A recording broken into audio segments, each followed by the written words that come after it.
You're listening to the She Lift Project podcast, a show dedicated to helping women achieve higher levels of success in the workplace. No matter where you are in your career, we want to help you grow. Now here's your host, Cynthia Kirkpatrick, a CPA, CFP, and Senior Financial Advisor at Moneta Group. Welcome to another episode of the She Lift Project podcast. I'm Cynthia Kirkpatrick. Thanks for joining us today, and I'm really excited. I think it's just maybe from my youth or seeing part of what we're going to talk about today, where you're currently working.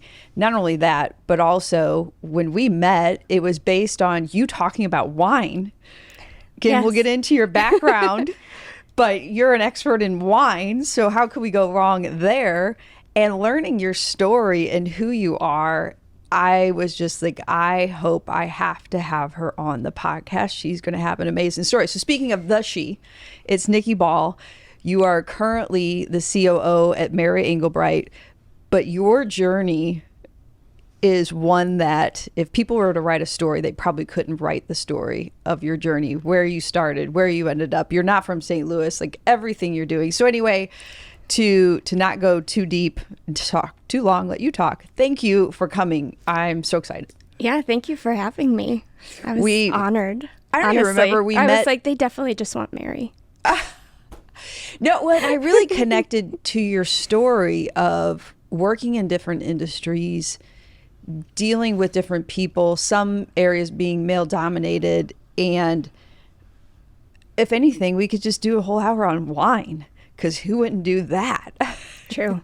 Because when I go to the store, I am overwhelmed with all the choices and I have zero idea. So, not only all of those things, but you have 2 kids. And we were just talking about 2 years and 6 months, 6-7 months. So you're doing all of that with 2 kids. You got a story, girl. I was like, we're busy. And you're moving. And we're moving. At the time of this podcast. Building a house. So, yeah, just a couple things going on. And you're keeping it all together. Externally. I think so. And at least internally, as far as we can tell. Oh, yeah. Anything from your background, I think we'll get into all of this. I mean, you've worked at Caterpillar, so machinery is in your background. Hotels, restaurants, bars, obviously wine, liquor in your background. Even I mentioned the sommelier, different levels of that, which is hard to get. What have I not touched upon that you want to make sure we list before we get into your history? That probably covers most of it. Yeah, just a journey of, healthcare. And healthcare. I forgot about that one. For about almost 2 years. But yeah, healthcare, insurance, which is really not like a super fun topic. Yeah, you probably have some other fun topics, but we all deal with insurance and we all have to go through it. So we do. And just being able to advocate for yourself, I think is what I learned most at that job. That's interesting. Right? Because you don't know to tell your clients or their teams to advocate for themselves when they're at a doctor's appointment or being billed incorrectly, or because they just see the insurance, the EOB come, whatever the insurance is paying for, and nobody looks line by line. And you're like, that didn't happen. So I've done that. I've experienced that myself, or gone back and said, what is this code? I mean, the codes, the language on those things. Yeah, the CPT codes. You're like, what is this? But if they get the code wrong, there was one where I was in with my OB and she asked me a question about something. I said, well, yeah, sure. I'd be interested in that. Can you tell me more? Well, the hospital ended up charging me because I asked a question at a well visit. Right. You can't do that. I know. I learned. Right. Right. So it's advocating for yourself. I love that you said not only the physical part of with your doctors and how you're feeling, because everybody's heard too many stories of it taking too long to, no, I'm not crazy, something's wrong. But the financial side of it, I think people just feel overwhelmed. It's very confusing. Intentionally? I don't want to get in trouble with United Healthcare or something. I do have a good story though. My dad, and maybe we use this and maybe we don't, but my dad is a golf course superintendent. He's retired, at a club outside Chicagoland. And the CEO or COO for United Healthcare was a member at the time. And he basically told his team, like, just bill them whatever you want. Nobody, like, people don't fight their bills. Wow. He got ousted from that position, but it was, I mean, it's a story my dad tells over and over, you know. Well, that's an important story of, and I think, you know, I'm in my 40s still learning on the beginning ends of learning to advocate for myself, that I don't know if that's something that you just learned there, you were challenged along your career, or you learned in other places. And how do we do it ourselves, but teach, if we have kids or if we're mentoring people, how do we teach others? I mean, advocacy is so important, I think, to the success of your career, but also personal alignment and well-being and mental health. There's a lot there. I didn't really ask you a specific. It's like, I would say I definitely probably learned it at a young age. My parents are very, very, what's the word? I mean, they just let us kind of do what we wanted to and, you know, tell us how they feel. I became a vegetarian at 12 years old. So, like, now they're like, okay, now we have to make 2 meals every night because our daughter's a vegetarian. How fun. Like, so they really let us make our own choices, and were very, just pushed us, you know, like, you should do that.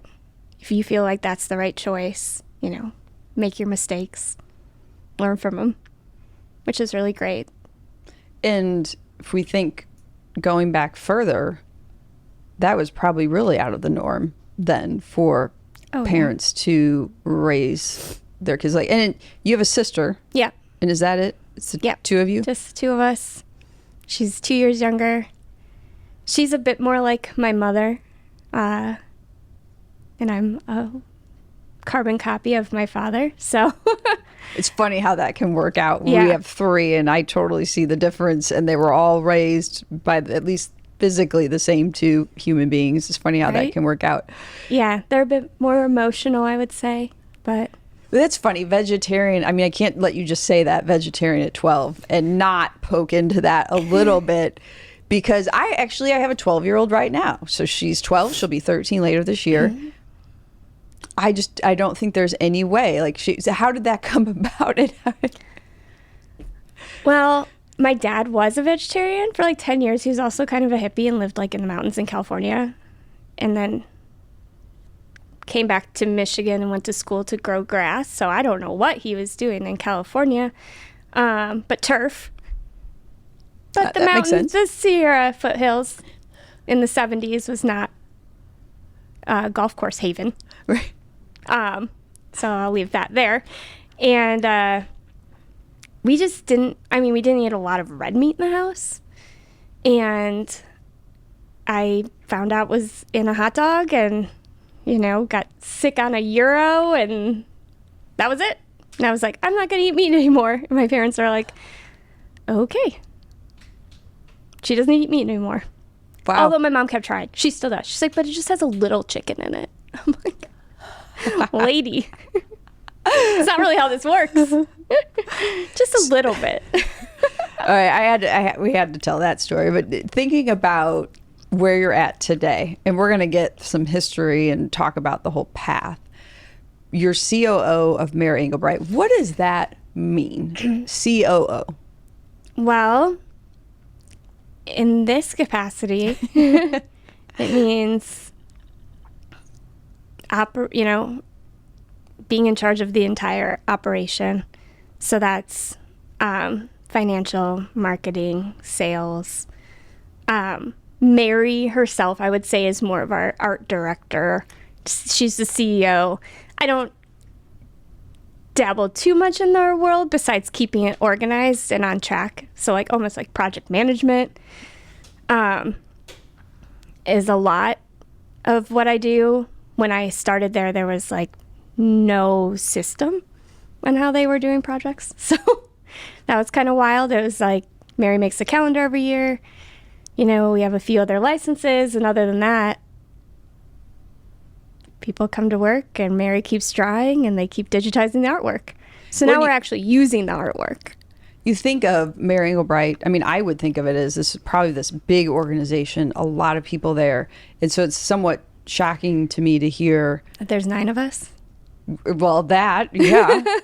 And yeah, a lack of maybe systems or. Yeah. Well, in the 90s and early 2000s, the business was obviously much bigger because there were also 16 retail stores nationwide. So they had about 50 employees. And yeah, they had like a product development department, obviously accounting departments, marketing, the creatives. So there were, you know, I go back and I look in our archive and Dropbox of all the different job descriptions. And I'm like, wow, I can't believe there are this many jobs.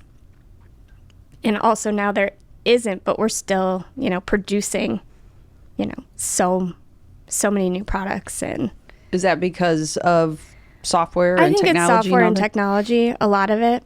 And then obviously closing brick and mortar is a huge thing. And that happened in the early 2000s. She also had the magazine, Home Companion magazine, for 11 years, which was like a different subset and was run by the publishing company, but still considered like Mary Engelbreit, you know, employees. They were in the same building in the Ingeldome. Oh, it was that old. It's in U City, like at the end of the loop. Huh. There's like that dome. Like I think it was an old church or synagogue or something. I'm not from St. Louis, so I'm like, I don't know what it was, but it was called the Ingeldome is what they called it. Really? And I've just seen pictures of it because we'll actually be here 10 years in May. Wow. And I've been down there. I probably have seen it, but haven't really paid attention. Yeah, it's like where there's like the roundabout. Yes. Yeah.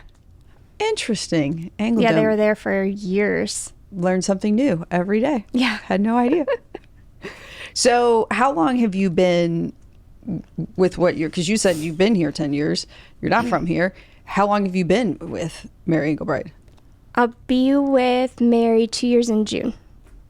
And what did you do here before that, and or what brought you here? Like, if maybe we go back in time, we do those movies where they start now and then they kind of go back. Well, I met my husband in San Francisco.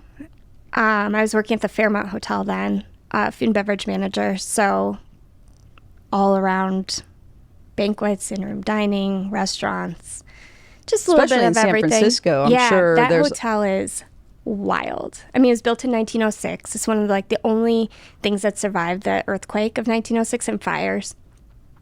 And it's an entire city block. So when I moved out there as a banquet manager and then became a food and beverage manager, but there's 23 banquet rooms in one city block. Wow. And what was there? 7 stories in the main building and 30 in the tower. So it's like you could go from the basement on one side of the block all the way up and over 32 stories up to the crown room, you know, that oversees the bay, which they bought all the air rights to, so nobody can build higher than them.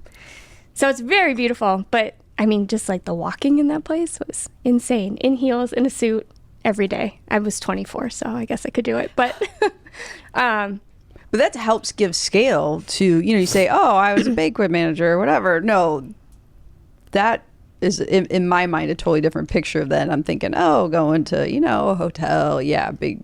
Yeah, you don't really think. Yeah, there's like one banquet manager on 3 different events. You know, they like run themselves for the most part. But yeah, I mean, they're usually all full. And at 20, you said 24? 24, yeah. I mean, that seems like a lot of responsibility. That's pretty amazing at 24. Yeah. Before that, I was at the Omni in Chicago, where Oprah's guest stayed. I don't know if you remember that part of the Oprah show. I kind of do now that you say the Omni, yeah. When she still had that. When I graduated Michigan State, that was my first job. They have a leader in development program there, and I went through that in the food and beverage. At the university, they have that program? At the hotel? Omni. Oh. Yeah. So I got a degree in hospitality business, and then graduated. My parents were living in North Chicago. So I was looking for a job, and the HR director went to Michigan State. So they pulled my resume, got to interview, and got the job, which is great.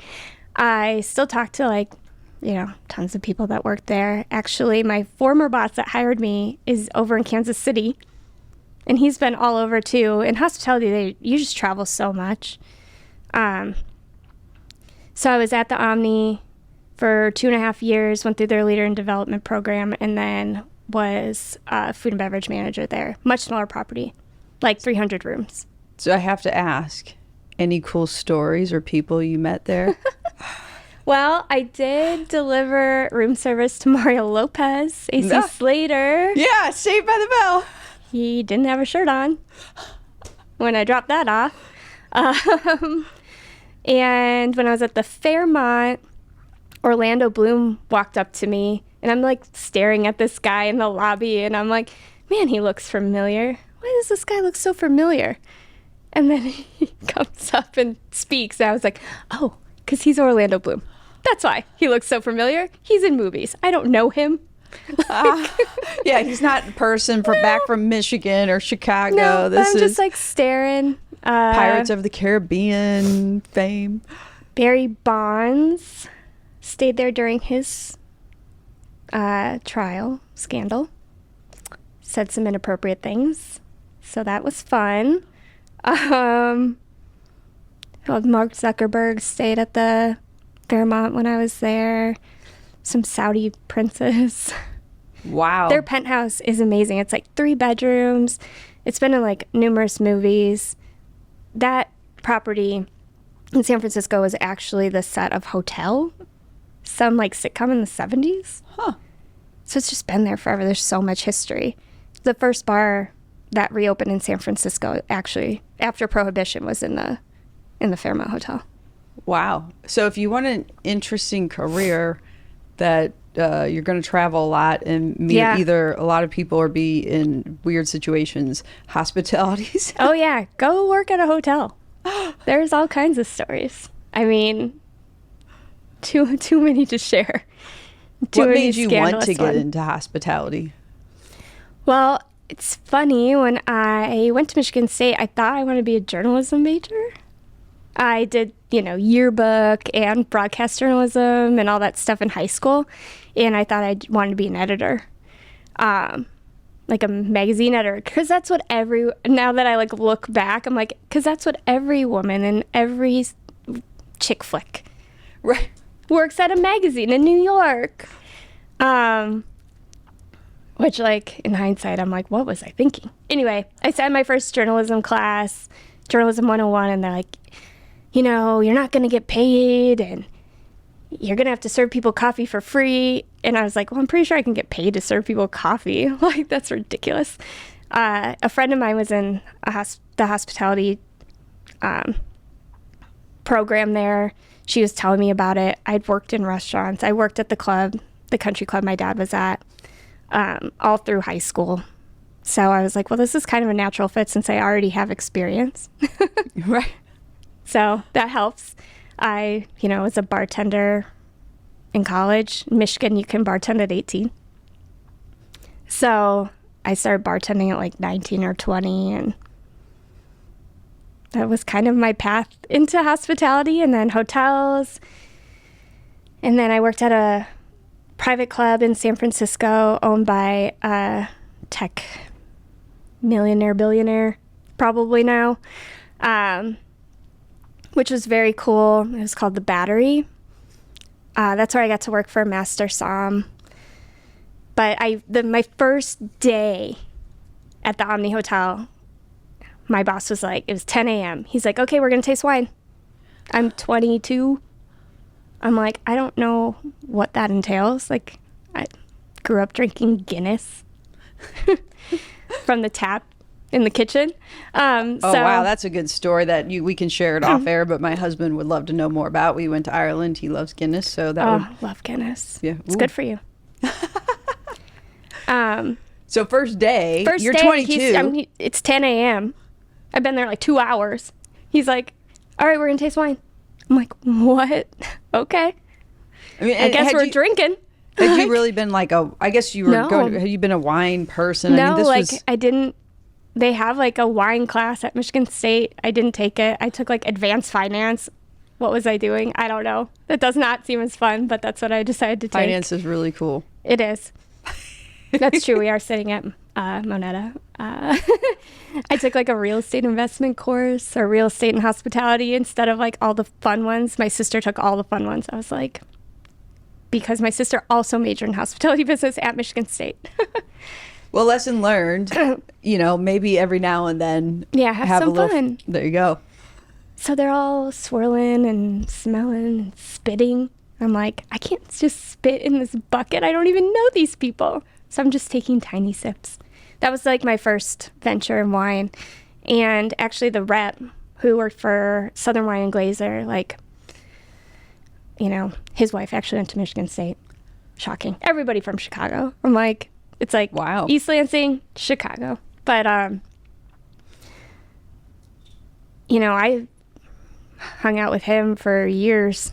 After that, we still talk occasionally on Facebook or whatever. He's in Colorado. But, he was really, my first wine educator, I guess.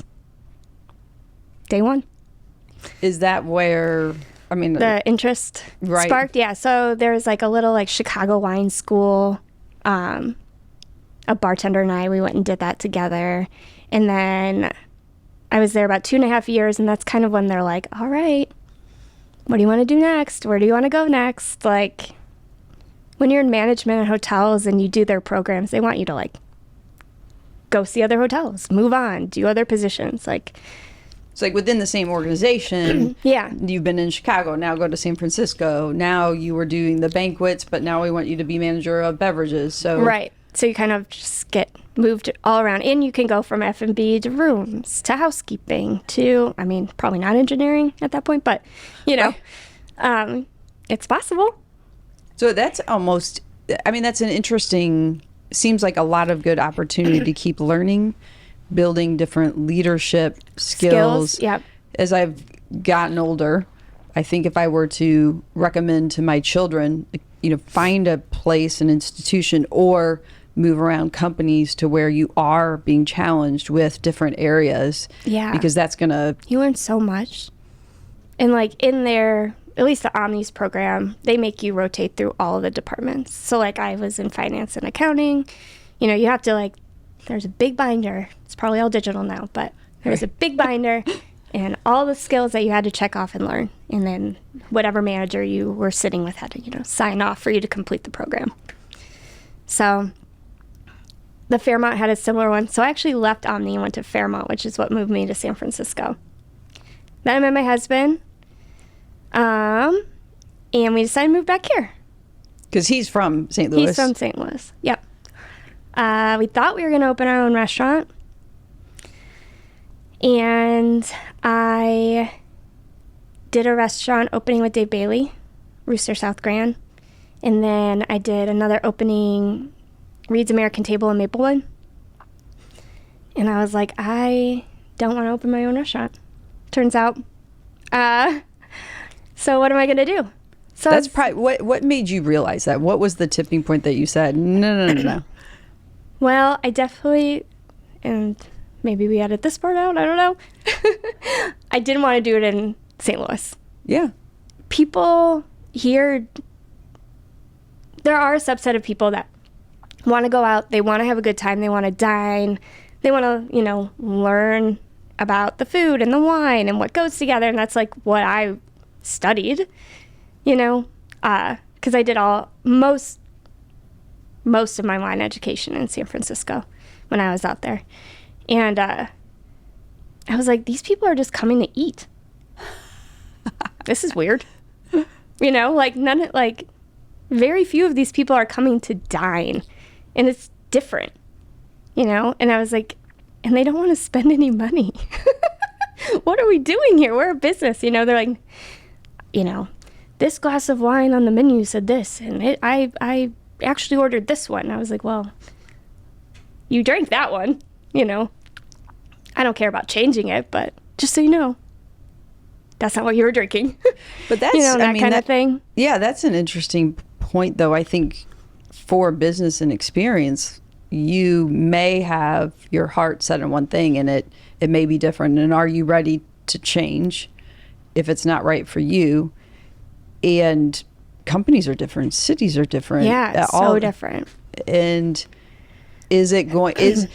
I think back to, I try to keep thinking, am I in alignment with myself and my passions and what brings me joy? Am I in alignment? Is this experience in alignment? And that, what you were experiencing here wasn't in alignment with the experience you wanted to give, the joy, what gave you joy from it. It wasn't in alignment. So I think, you know, it's okay, but are you able to move on and say, oh, this isn't for me here? Yeah, that was basically like my mindset. I even, Blood and Sand reached out. They were looking for a GM. Their owners were selling. They offered me the job with the salary I wanted, which was, I asked for like way too much because I was like, didn't really want to do it, but still interviewed. I don't know. And they said yes. And I was like, I'm so sorry. Like, thank you. That was so much fun. But if I leave this, like, if I'm going to leave this restaurant, I'm leaving the industry, is what I told them. I was like, I don't want to leave. Matt, who is the owner of Reed's, him and my husband grew up together. Like, you know, I can't leave this crew of people who I've cultivated that I like stole from other restaurants that I liked. And, you know, it was like a family. And I was like, I can't leave this for another restaurant or private dining club. Did you, knowing that your husband's been in the business, that was his friend, I mean, how did that conversation like go down? I'm leaving this restaurant, I'm leaving this industry. I wouldn't say that he was super thrilled, but understood, you know, wrote me a very nice letter. Said things that weren't always sunshines and rainbows. That's what he put. Restaurants are like a very like tumultuous work environment. And, you know, especially during service, and there's a lot of passion. Chefs had a lot of passion, front of the house people, bartender, like everybody has a lot of passion. I feel like that works in that industry. And so that tends to lend to some conflict of the way people should, you know, receive their things that like guests don't notice whatsoever. But, you know, like, I can't believe you just set that plate down and the chicken wasn't on the left side at 7:00 on the plate. Like, a chef would be angry about that. Right. And yes. You know, I won't, yeah, I'll. It's a thing. Your protein's, that's where your protein's supposed to be. I will confess I would never notice that. I would not know that. No, I'm nobody there to like nobody food, would. which I don't make really the food at home anyway. But food we don't have to make, plates we don't have to clean up. All right. Yeah. I don't care how you put it down. Nobody would notice. Like even Adam and I did our first Michelin-starred restaurant a couple years ago when we were visiting San Francisco. One of the gentlemen that I worked with at the private club out there opened this place called California's. If you ever want to dine in a Michelin-starred restaurant, go there. It is amazing. But I am sure he has the way that you are supposed to set that plate in front of people. Which, you know, that's probably why they are rated the way they are, is that certain level of precision, perfection. Attention to detail. Yeah. The Somm that I worked with, the master Somm, Christoph, he was amazing. His like motto is just everything you need and nothing you don't.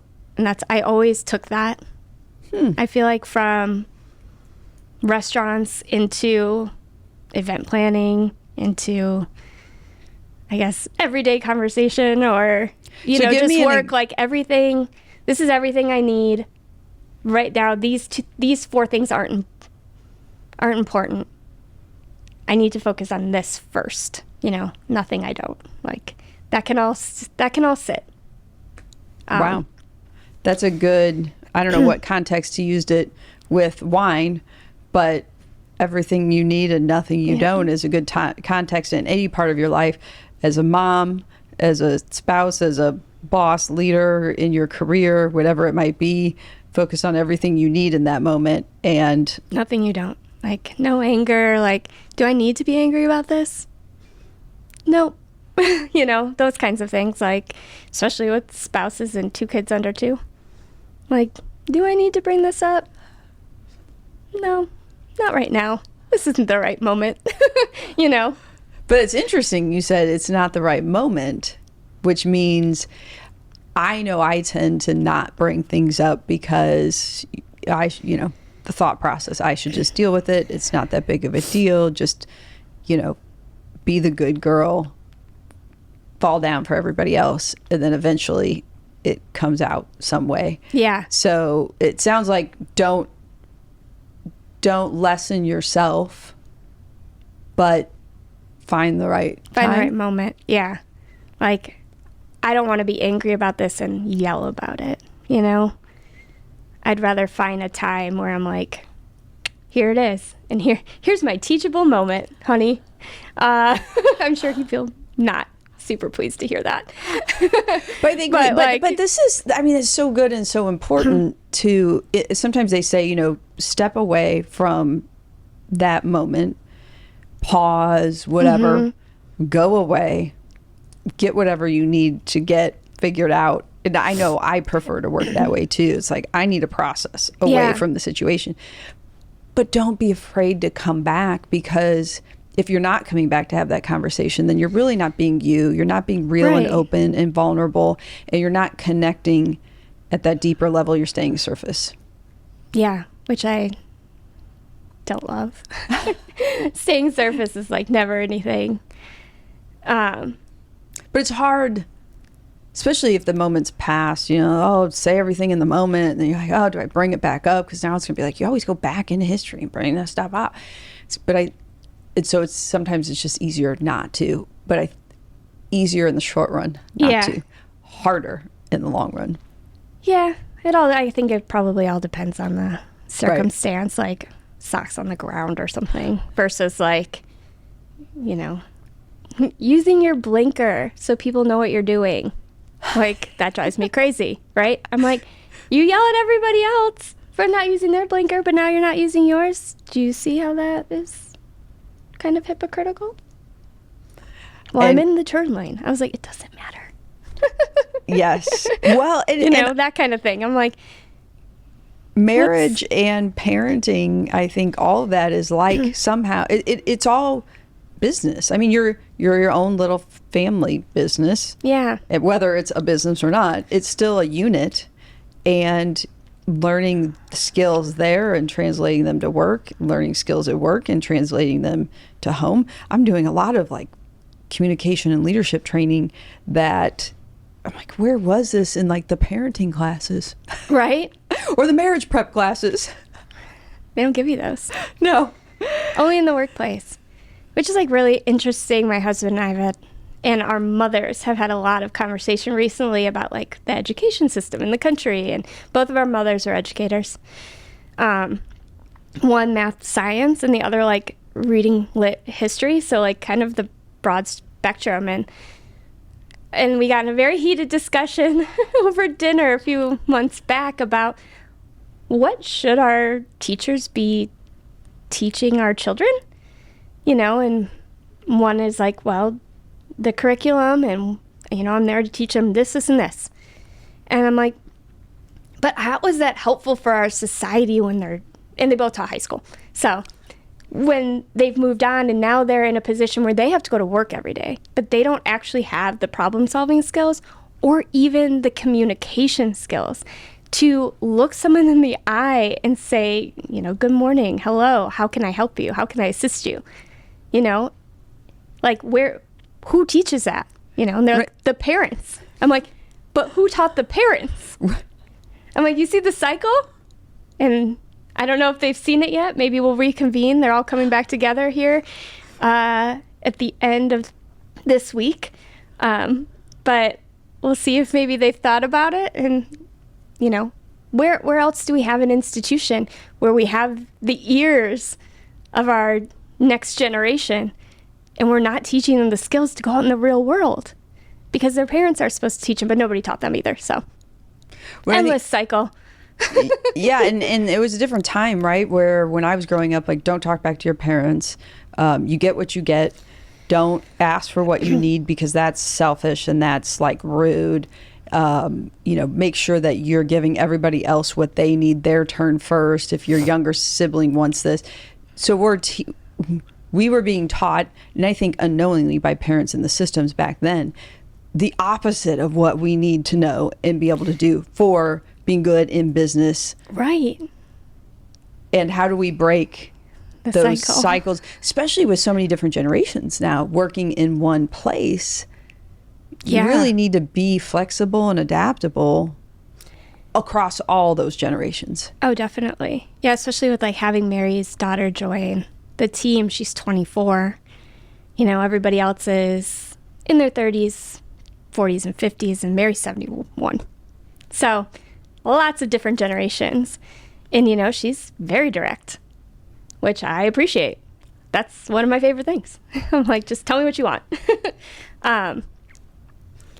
And it's hard because she's new and she's family. It's another layer.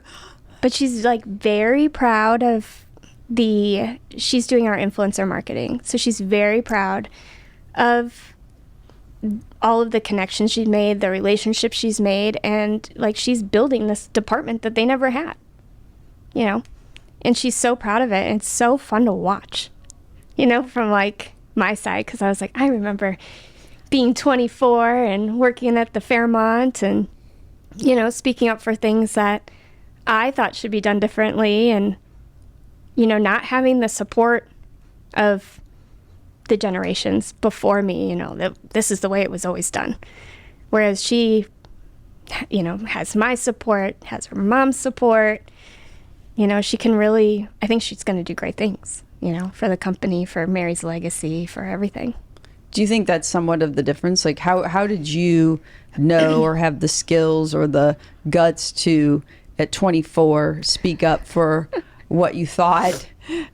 I think that definitely goes back to my parents, because they let us, not that we talked back to them, but like they weren't the authoritarian, they are authoritative. Have you read all those different types of parenting styles? I haven't, but maybe I should.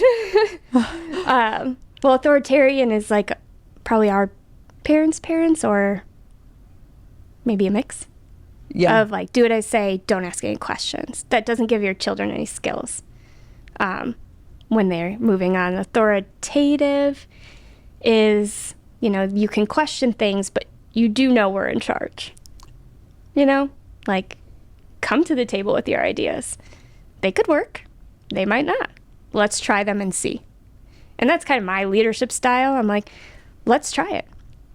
You know, if it works, fantastic. If it's not, we'll figure out a way to make it work. And then there's the other two, and one's like neglect, and then there's like one in the middle. That's kind of like the pushover parent, the cool mom. And I'm going to have to read these because I feel like, as you kind of said there, it translates, at least for what I can tell at this point, right over to business and leadership. Yeah. What type of leader are you? And what type of culture are you building? And is that the best culture to create innovation and, you know, community and a better business? Yeah. Well, I think collaborative workplaces are the best. You know, we have our team meeting at 1 today, and we all sit together, all the different, you know, departments, creatives, warehouse, marketing, Mary. And, you know, we all get to give our input. Whether or not, like, everybody loves it is a different story, but that's the workplace I want to work in. And I hope everybody's happy. I think everybody's happy. Nobody's said otherwise. But you're here now. I mean, part of, again, what I connected with when I was like, she's got to be on the podcast. It wasn't like you went from hospitality, I'm leaving that restaurant, to Mary Engelbreit. You were at Fabic. You were in healthcare. You know, what were some challenges, stories, things that you went through that have helped you become more successful in who you are now? Yeah, after leaving the restaurant world, I actually met, he was the vice president of marketing at Fabic at the restaurant. And, you know, we chatted a little bit the first time he came in and was like, how do I become a regular? And I'm like, you just keep coming. That's pretty much it, you know? And he was like, but I want to get a table every time I get, you know, every time I want to come in. I was like, just text me, I guess. That works. And so then we became friends. So by being helpful, talking to people, you know, looking them in the eye. Right, communicate. Again, well, I guess you can text me. I don't know. We'll figure this out. Personable. We'll come in more. Yeah, that's it. It builds this relationship that you probably never thought. No idea. I didn't know what he did for a living, you know? Like, it's not like that usually comes up in the first conversation you have with a restaurant guest.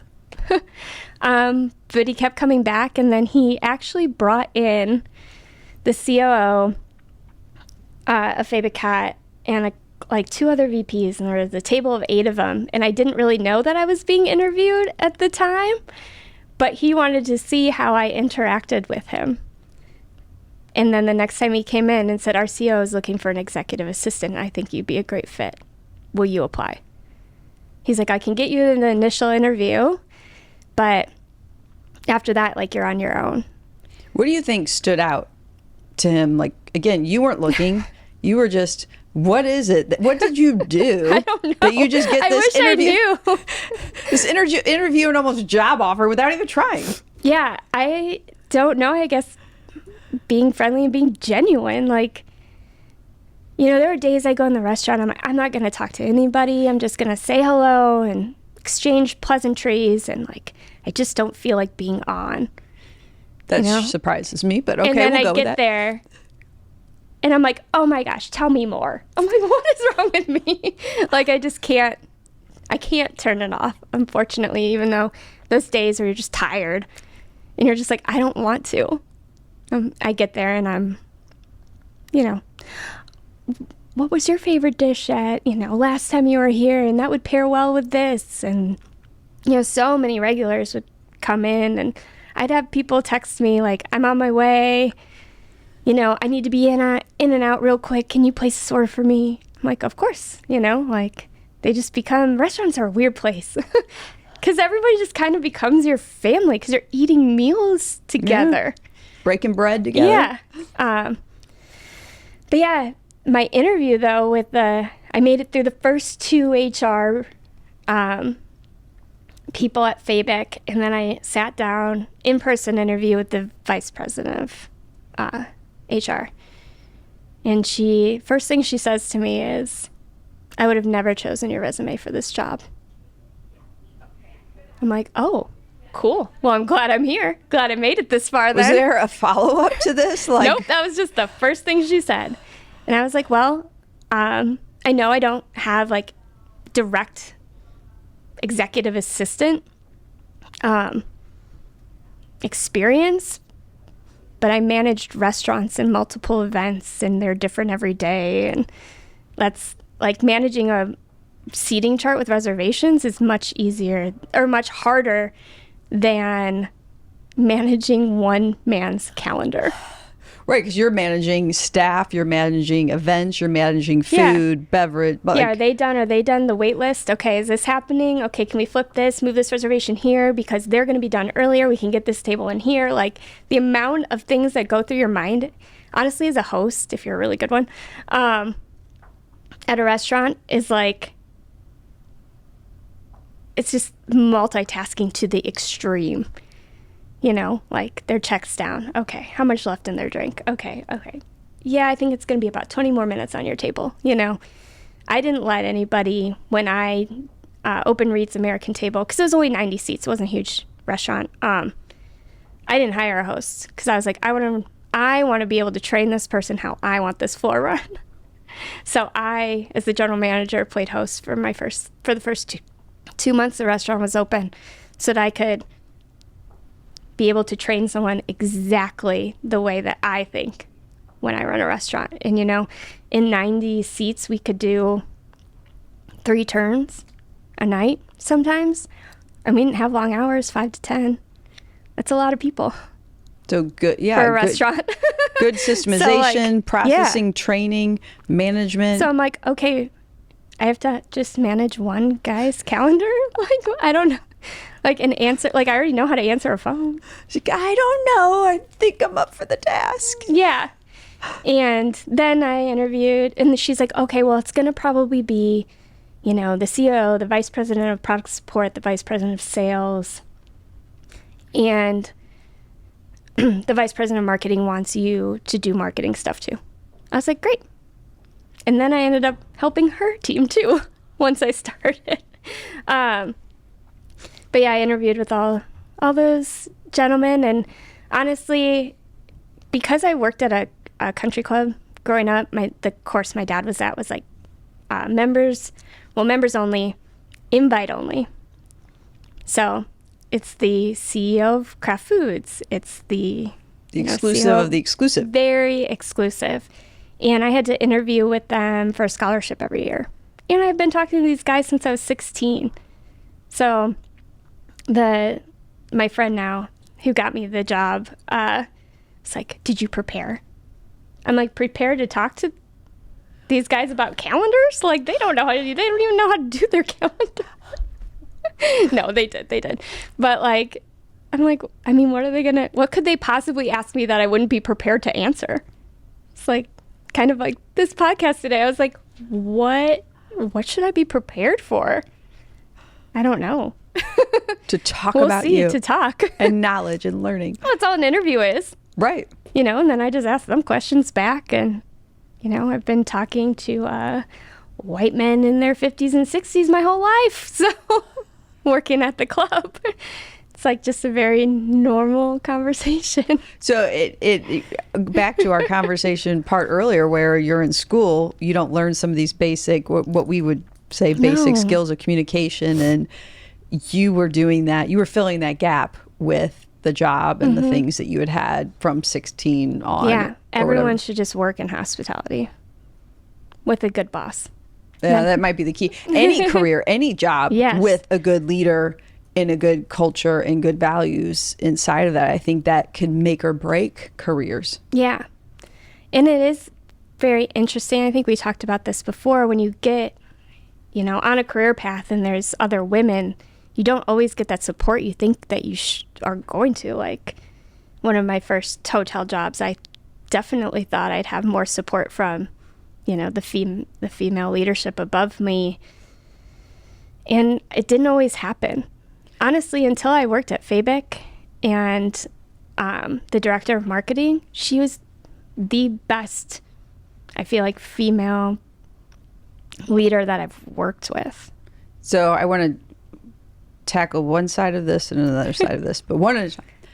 So why do you think the support wasn't there? Did you expect too much, or is it? I think it was like competition. It was like, I don't want you to take my place or my job. I want you to do this better than me. Mm-hmm. Instead of like, we should all do this better together. Right.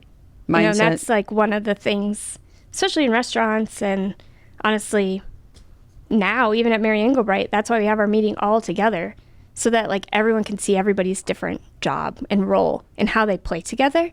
So it's like my bussers at a restaurant, I had them sit through wine training.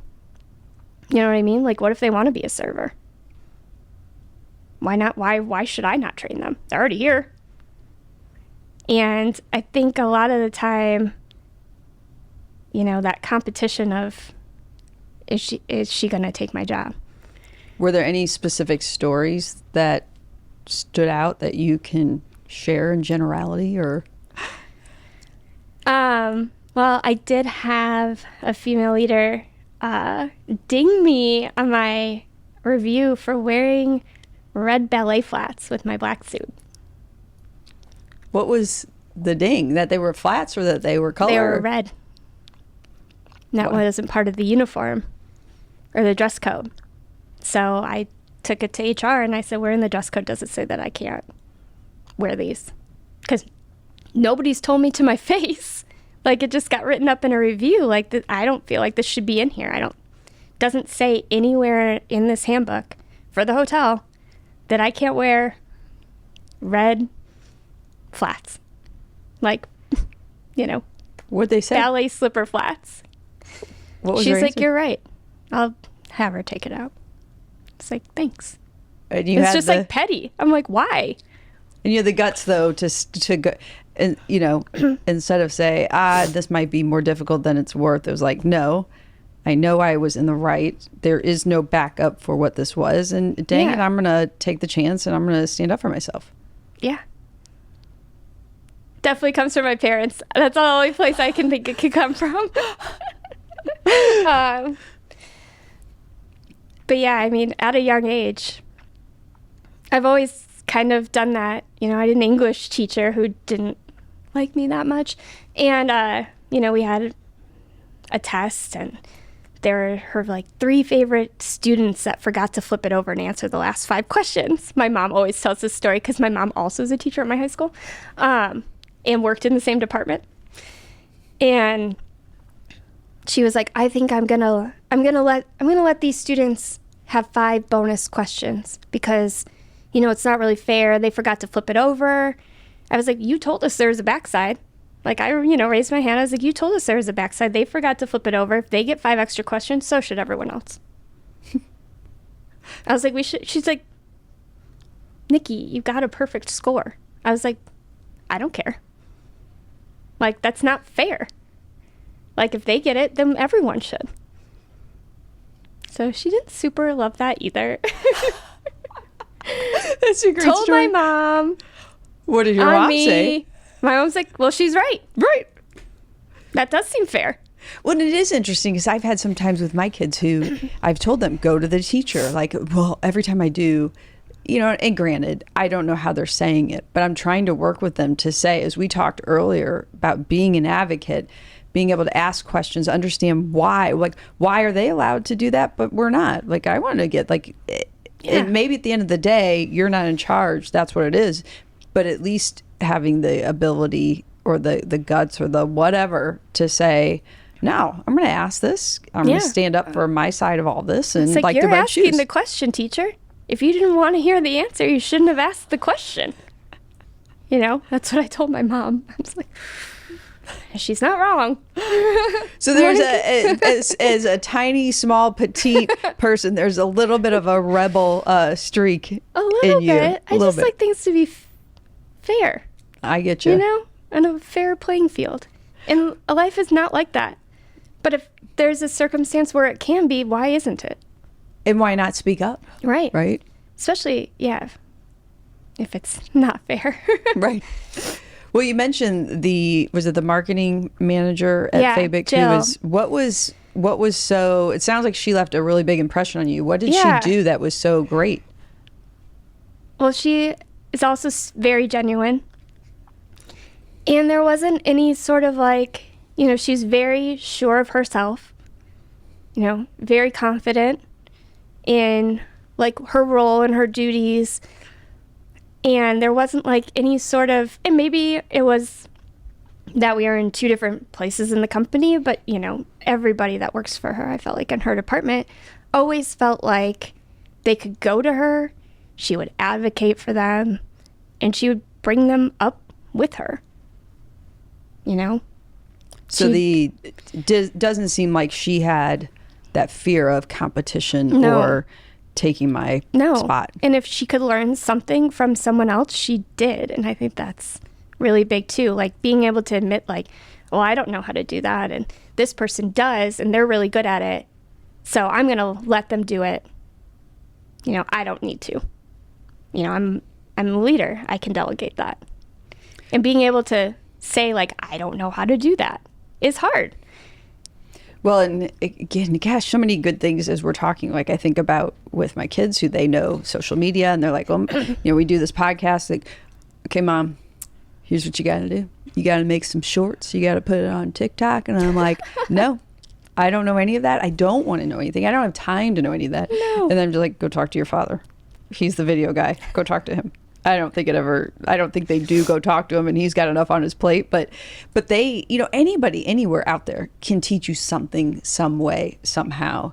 And as a good leader, or if you're building your career, create that mindset in you, and or find the companies and the leaders and the cultures that are growing and cultivating that mindset. Yeah. Where it's not about, I have to prove I'm right versus getting it right. Right. Sorry, there was a post I did recently and that popped in my head, and it's about not having to be right, but getting it right. And sounds like being able to get it wrong to fix it and get it right. Right. Like, it's really nice to always do it perfectly the first time.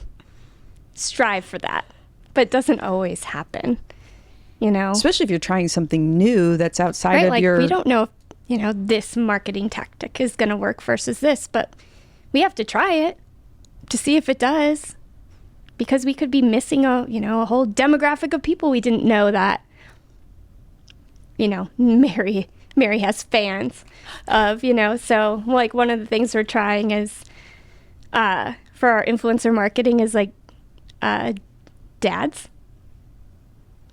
So, so many women buy planners.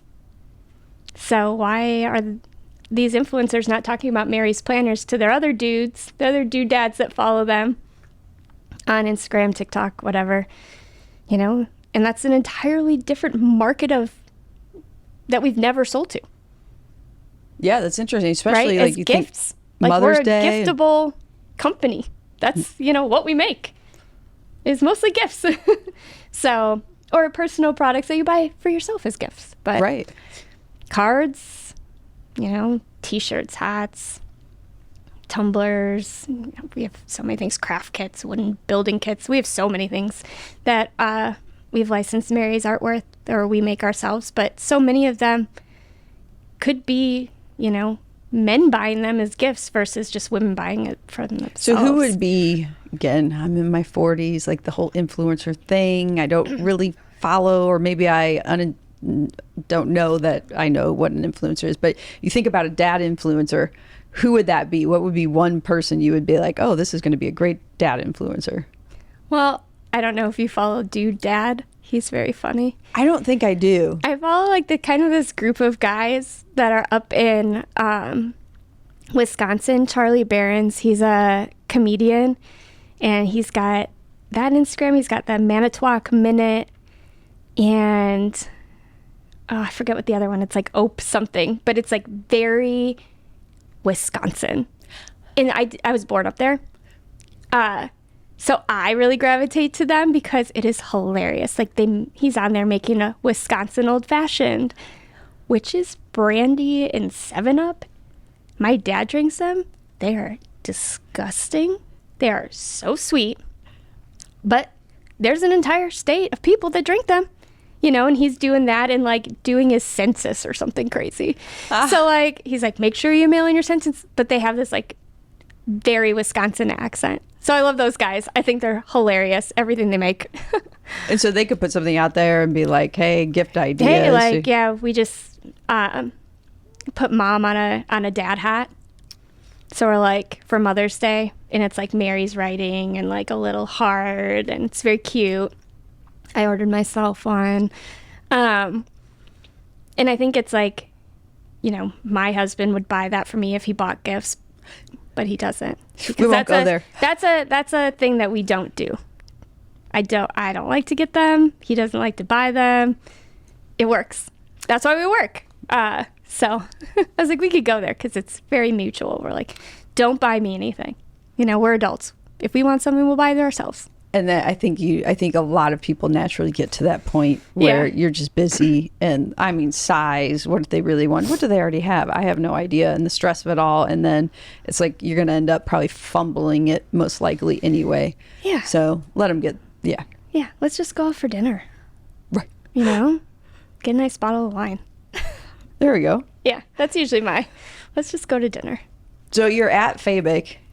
You end up leaving. Is this where? Yeah, so mostly I just didn't see any room for growth.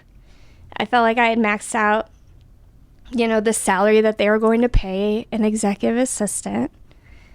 I could look for another job within the company, but I'm like, I don't want to do another job here. Like, it's not like earth moving equipment's my passion. In like selling it or product support or like any of those things, I'm like, I could do it, sure, but I don't want to. So I actually went back into wine briefly at Domain Wine Storage, and I worked with like their private collectors in like auction, home seller trading, which is a whole nother world of wild wine collection. And this was like pandemic. Oh, yeah. Alcohol, liquor, and wine delivery was big. Well, it was like people were buying collectible wine, or whatever they've invested in the market was not doing great. That fell. And they're like, we need to sell this wine because I need cash. So different. So it was like very different. Like, I'm making a ton of money, I'm gonna get more wine, or like I need money and I need to liquidate this collection I have. Oh, wow. Yeah, it was pretty crazy. Sounds like there could be a reality show. There should be. About collectible wine and the lives and the... There should be. It is an interesting place to be. What is there a story that shocks you the most or is most surprising? No, not really. Just the wine emergencies, that like they're messaging you at 3:00 in the morning and they're like, this isn't imported yet and blah blah blah, and why isn't this overseas? I'm like, well, do you want to pay the extra import taxes that are on right now, everything coming out of Champagne because of the Boeing deal? Like, I'm like, no, it's just gonna sit in a warehouse. Also, you're not gonna drink it. It's collectible wine. It's sitting in a warehouse. Like, you're not gonna drink this for 20 years. Like, let's just wait till the tariffs lift, homeboy. Like, come on, buddy. Like, nobody's moving wine right now. It's just crazy. Did you find in the wine business and becoming a sommelier, because if I remember part of your presentation, I mean, female sommeliers, there's not a lot of them, right? And more so I'd say at like the level 1 and 2, but not master sommelier. Like, I can't remember the stats, but there was like 200 some, and there was like, I don't know, 15 women, which was actually even more funny about this, at least to me, was you're giving this presentation, we're all drinking some wine and you're pregnant. So yep. You could not partake in anything of it, and we've got this pregnant person speaking all about this, wine. Right, very high level education. Whereas, like, I don't know what she's saying. I tried to take notes, but it didn't stick.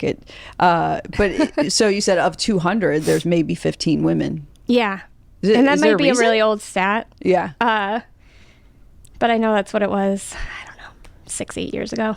Hopefully, there's more now, but it's not gonna like even out that quickly. Right. The wine world is always really male dominated. Why? Growing, farming. I mean, probably why everything's male dominated. I mean, they were the ones that were able to do it for so long. True. Have a credit card, do things like that. Open your own bank account. Yeah. I know my husband's grandmother's 97, still lives alone, goes to work 3 days a week. And her husband was very supportive of her. They built in downtown Plymouth, Michigan. It's like super cute, like town square. They like built this like amazing like little mall essentially there. But she was in charge and the project manager. And the guys didn't want to listen to her. And he had to come down there, take off from work, come down and be like, I know her name's not on the credit card because they won't let her have one, but she's in charge. And if you don't listen to her, you're fired. And she's going to tell you that. So, a line of strong women. There's Julie, who we named my daughter after, Juliana. And then his mom and my mom. Probably just women I gravitate towards, speak their mind, whether or not I agree with them.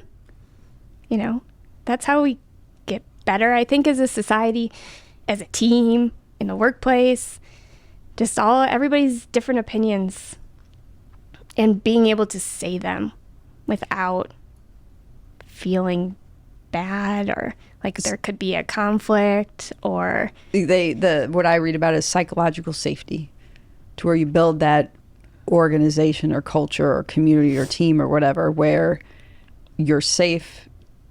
You're not expecting everybody to agree with you, but you're safe enough to share respectfully what's on your mind. And again, if you're a leader or you're building your career or wherever you're at in your career, I think if you want to have or a family, if you want to have a better career, more successful career, find those places and those leaders. Yeah. Because if not, and I can definitely speak from experience, if not, you're going to stunt your growth, your success, your trajectory. You're going to go through so much stress and just internal issues that's really important. Yeah, I couldn't imagine not feeling that way. And I would say going back into why it made me realize that I definitely didn't want to be in that environment again. You know, the support, just the pretentiousness. I was like, I don't need this. So it's knowing you, right? Really? Like I don't need this at all. Like, so then somebody else came to me with a job. People are coming to you with jobs. I know, it's so fun. Just waiting for the one that, makes all the big bucks. No. And was like, I need someone to organize. I have a healthcare brokerage. I want to grow, but I don't have like the organization. So did that for a year and a half. It's actually the only job I've ever gotten let go from. We did not see eye to eye on a few things, and I could feel it in one of our last conversations that we had while he was like away at a conference, and I was like, this is not going the way I want it to. And when he got back, I called him that morning and I said, I think you have something that you want to tell me. Wow. I was like, and I'm not gonna drive over there to have you tell me. So please. Have at it. That's gutsy. Yeah. Was he shocked? He was shocked, I would say. I know, my husband's like, I don't think I've ever seen anyone get let go like that, ever. And I was like, well, I felt it. And I had been feeling it. And I was like, I should find something else to do. But I really liked my team, and I liked, what we are doing and being able to help people navigate their health care because it's so hard. And, I liked that aspect of it. But yeah, I was like, the way he manages is not the way that I manage. And I work best, I'd say autonomously. Like, if you let me do my thing, I'm going to do it. I'm going to do it to the best of my ability. And like we're going to rock it. And I think he just needed more control. And, very weird little things made him upset. And I'm like, I don't have time for that because there's a bigger picture of what we're doing here. And like me telling one of my employees they can work from home one day and you being upset about it because I didn't run it by you first is never something I'd ever think about doing, because I've been making these decisions since I was 22 years old. And that's what I told him. And I was like, I apologize that I've upset you and that you want me to run these decisions by you, but these are just not decisions I even think. They don't impact our bottom line. They don't impact productivity.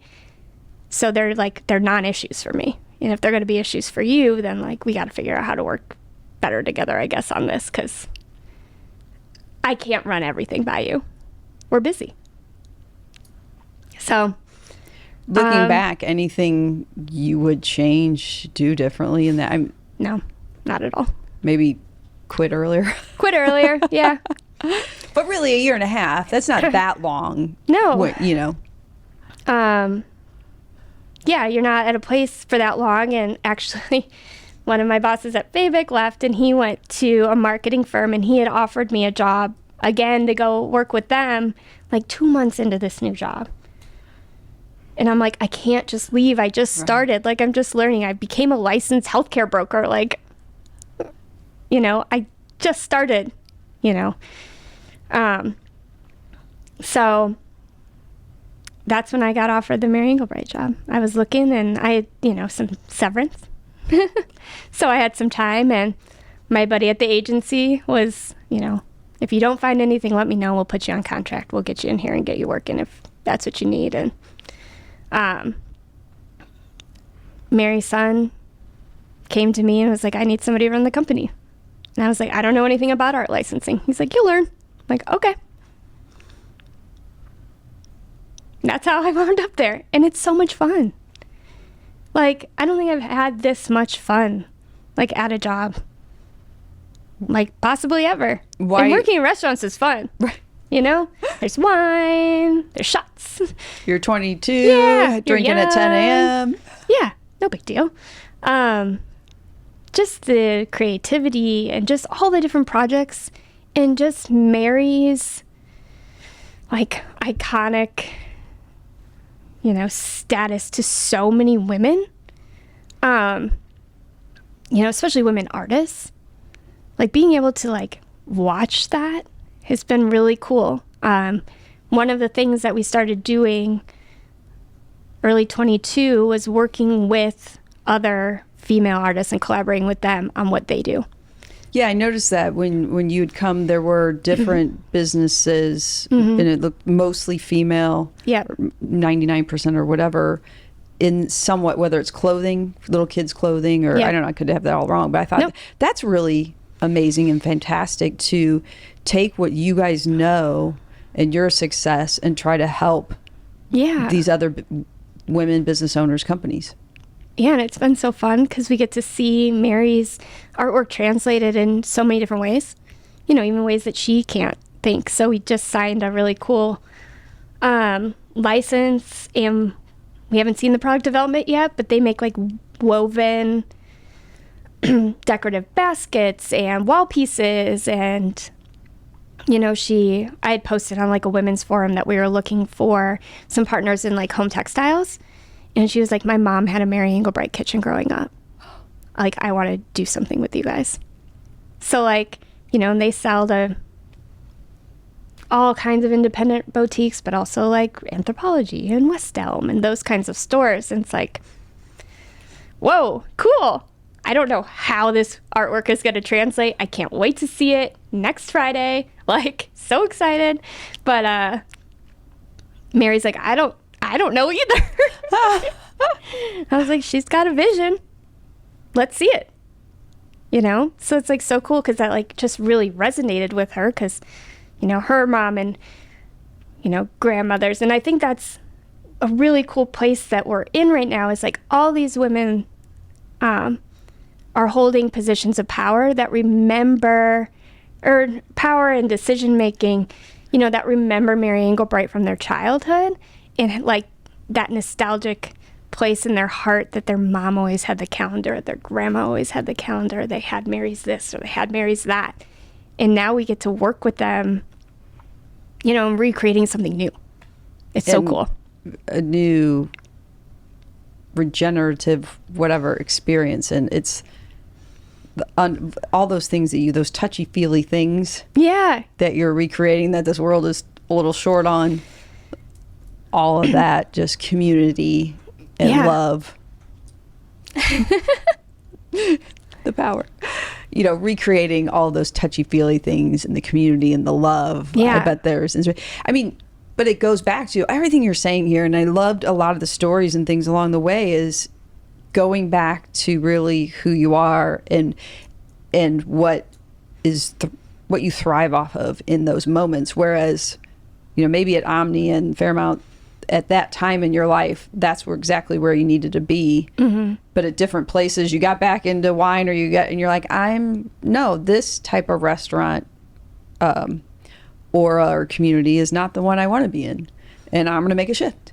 And now I'm here, and now I'm going to make a shift. And oh, by the way, by being genuine, real, and helpful along the way, I keep having all these opportunities come my way. That, again, I think it goes back to you. It's not like you planned it out and said, not at all. So if you think about that, what are either some obstacles along the way that helped you become who you are, become successful? And will also, or if you'd rather do, advice, tips, things that if somebody's out there sitting, looking ahead saying, I want to be just like Nicki. Well, yeah, don't be afraid to make a pivot or make a jump, even though it's something you've never done. Like I was never an earth moving equipment or an executive assistant. I was never a healthcare broker. I purchased healthcare for a restaurant. That was the extent. But I was never in art licensing. I want to make sure that don't be afraid to pivot, but along with that, it has to go be ready to learn. Yes. And be open. Take it all in. When I was interviewing for Fairmont, I was in Chicago, but the job position was in San Francisco. And I interviewed with the GM of the Fairmont in Chicago. And he said, just take the first 30 days and watch and ask questions and listen. And I think I've done that at all of my jobs. I would say maybe the only one I didn't do that with was Domain, because they were just like, push, make change right away. And I'm like, I don't want to do that. I need to learn how everybody works together, how that plays a role in this company, before I can really make impactful change to make this more efficient or more profitable, I need more than you've been here 2 weeks, hit the ground running. It's I understand that you want that, but I don't think that's the best path for me. Right, as a leader. That is important. Don't make change to make change, make impactful change. Yeah, because so many people, I'm sure you've seen it.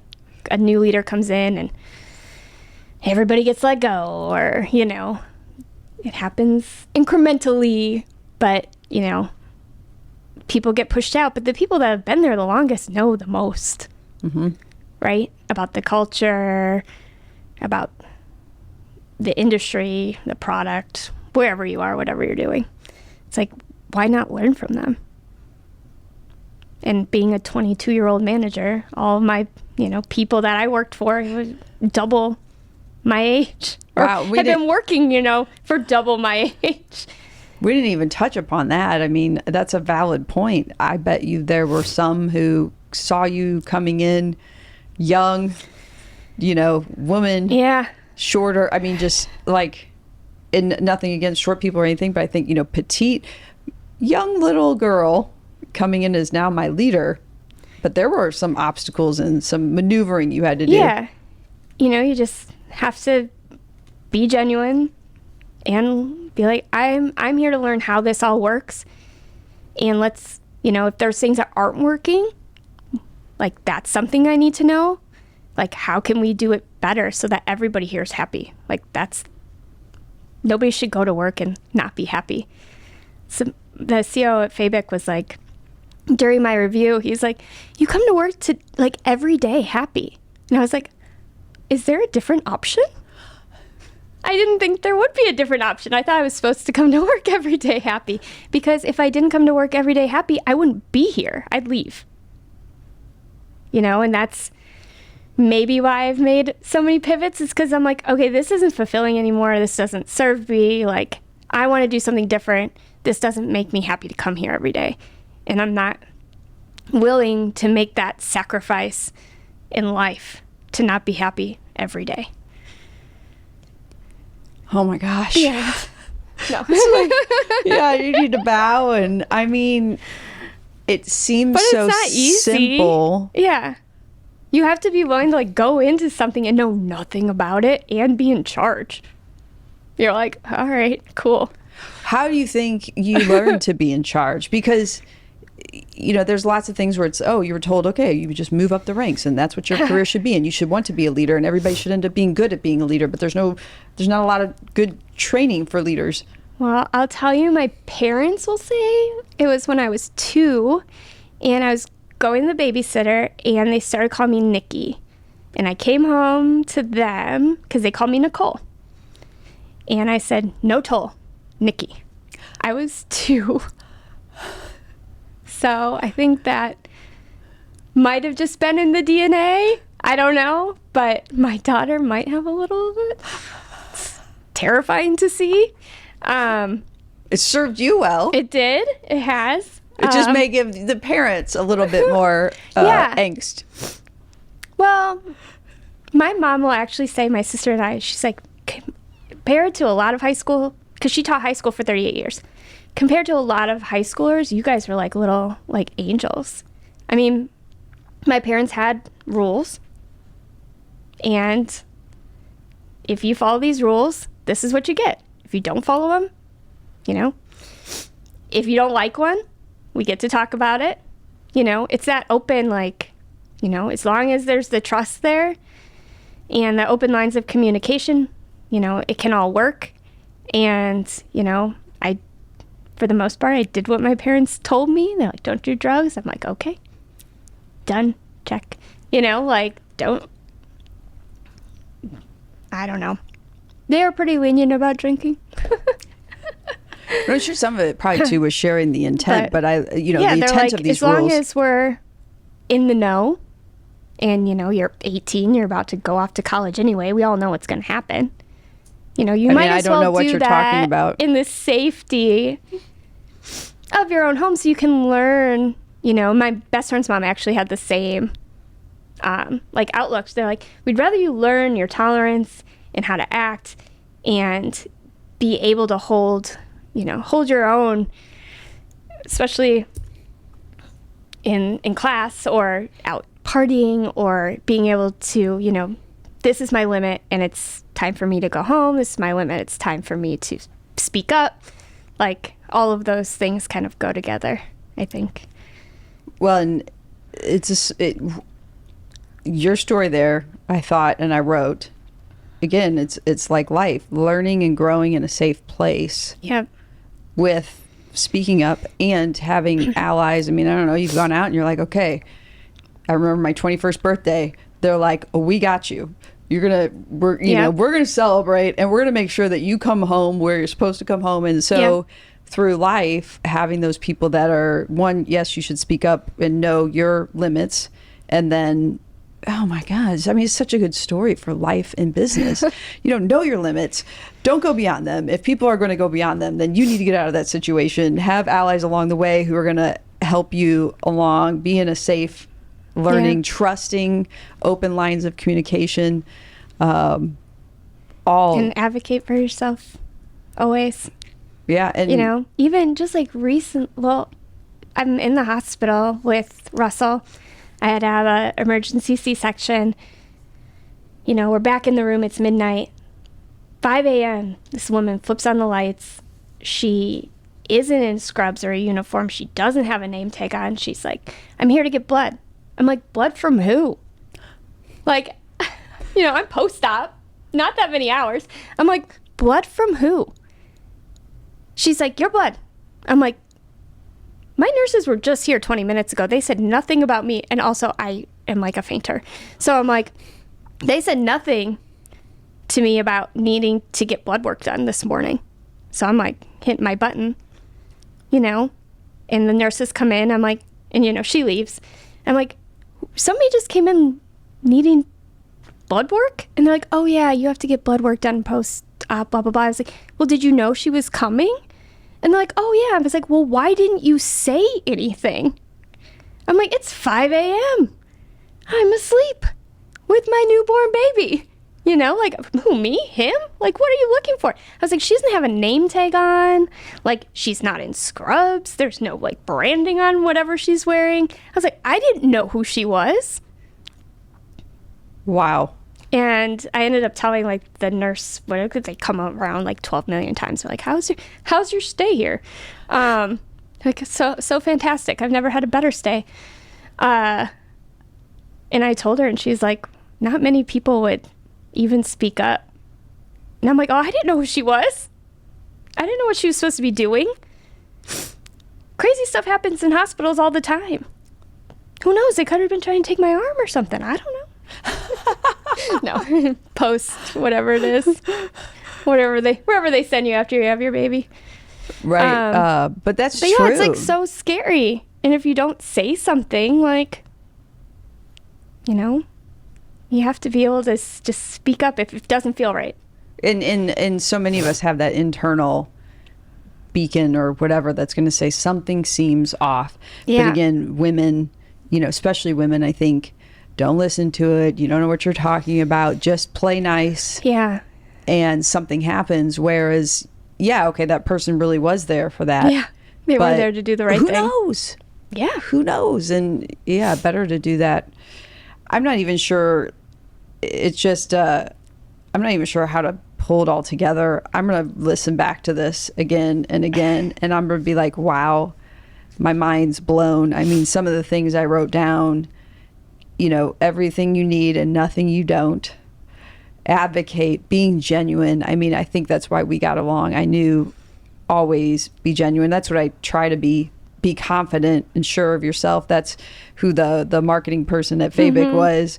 You know, don't be afraid to pivot.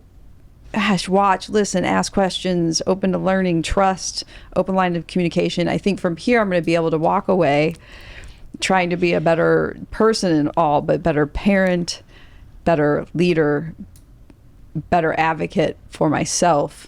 And I knew this was going to be good.